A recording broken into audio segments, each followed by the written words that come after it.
life is full of terrible jobs. Max, what did you do before you were a comedian? Before I was a comedian, I did IT work. Yeah. Well, it's very exciting. I kept computers running at companies. No, I mean, I know it makes it sound like I'm being very sparse, but that's all the job was. Like, you know, at home, if you have a computer and it's on, you're like, I'm glad that's on, in case I need to use it. That was my job. It was like that, but with benefits. Where I was like, yep, they're all on. How did you decide to make the jump into comedy and not, like, HR? It's a really good question.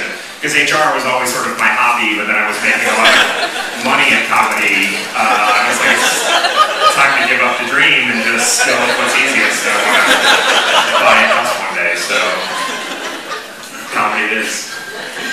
And so you guys, do you ever wake up and think, you know, David, I'm done making albums, I'm going to move on to something else, or I'm done acting, you know, I wonder what it would be like to take a car apart. Do you ever want to do something different than acting or music? Every time I drive, the car ends up apart because I am a terrible driver. So I've done those things. I like making records. I don't want to do anything else. Did you do anything before making records? The last job I had was in 1997. Wow. Besides this, I made espresso. I was a barista. In Seattle. And we're big with baristas. Yeah. The old gang's back together. 13 years, but. But no, and then I had a window of opportunity. My rent was $75 US, actually. I lived in a weird place. It was, and I could rehearse in the room. Was it a box? It was. It's hard to describe, but so my bills were about $300 a month, all in, and so I just quit and figured I could suck it. You know, I could do anything for money in a pinch. Right. Wow. So, and it worked out. Then I got married and pushed out my wife for about a year and a half. I started making a lot of money shortly after that. That's amazing. Yeah. Jesse, how did you get into acting?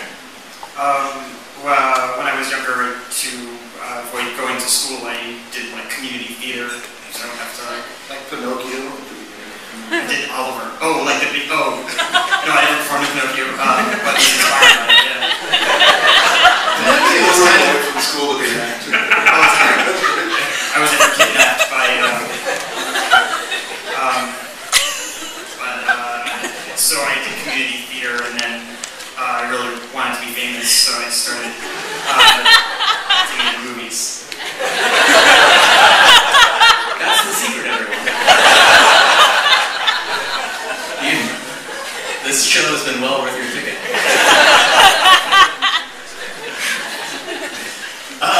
So, a part of what all of you guys do is self-promotion, and especially today, Jesse, with the state of especially indie films these days. You really have to self-promote these films. How do you make that decision? And with Living Wake, you've been doing these viral videos. How does that? Just talk a little bit about that sort of self-promotion of these kinds of things. Well, luckily, probably unlike David and Max, it's not as much my responsibility because when I sign on to act in something, there's producers and distribution company. Maybe Max. No, but I mean, it's not really. They kind of tell me where to show up. I don't really have to. I kind of have to write the copy for the ad. Yeah.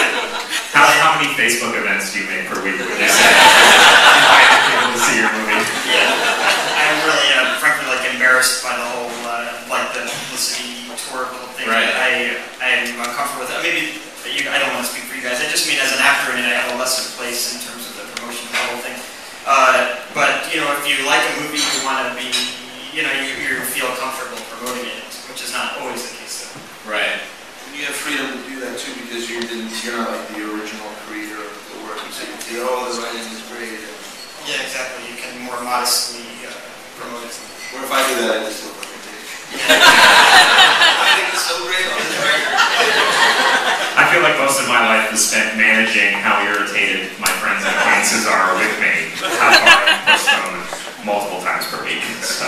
Well, but this is a good point. Comedians are really part of that market of viral video. How do you manage doing live shows and doing these videos and? Well, I will say comedians cornered that market until famous actors got in the game on Funny or Die, and then they took that too. So it wasn't going great for us until actors decided to promote themselves in Funny or Die. Movies. Yeah, I know. I made a choice years ago, and I chose poorly to really let's do that. I'm going to dig a little deeper. What's the best way to get a viral? What is a viral video? I guess it's a video that moms send to people they work with. Like if you're under a certain age, like you read blogs and you see 100 videos a day, but like if you can somehow permeate the people that like only hear about 3 videos a year, like that's your market. Like that's the data interest. That or just have nudity in your videos, and then there's another market that will handle that. That's a big market. Yeah, it's growing. Yeah, well, so speaking of, I mean, you joke about not self-promoting, but this living room tour that you're on is so weird, but amazing. What gave you the idea to do this?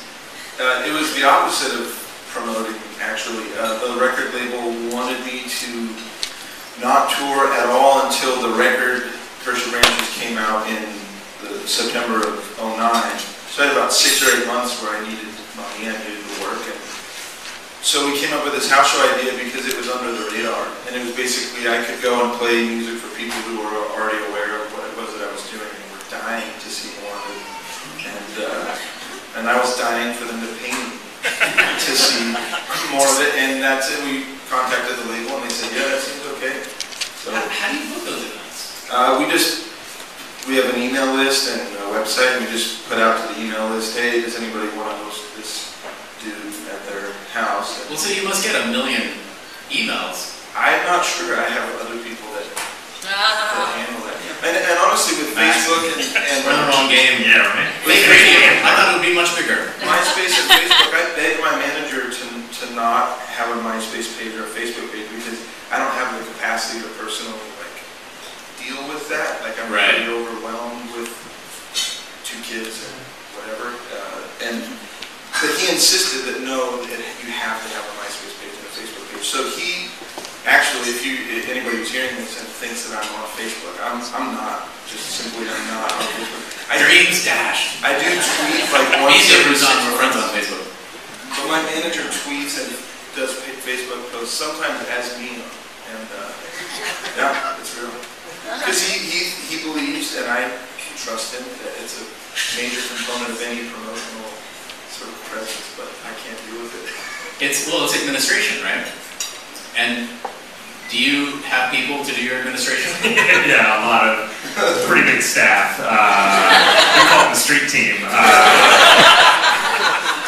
No, I mean there's no team, but I guess for comedy because there's the lines between what's like a stand-up and an actor and someone who makes videos and writes is all blurred. So you sort of make the to get boring for a second, you kind of make the promotional as much a part of your output. Yeah. Like Twitter's promotional, but you can be funny as a comedian, so it's promoting, but also technically art. I mean, it's not art, let's be real, but let's pretend for a second that it's art.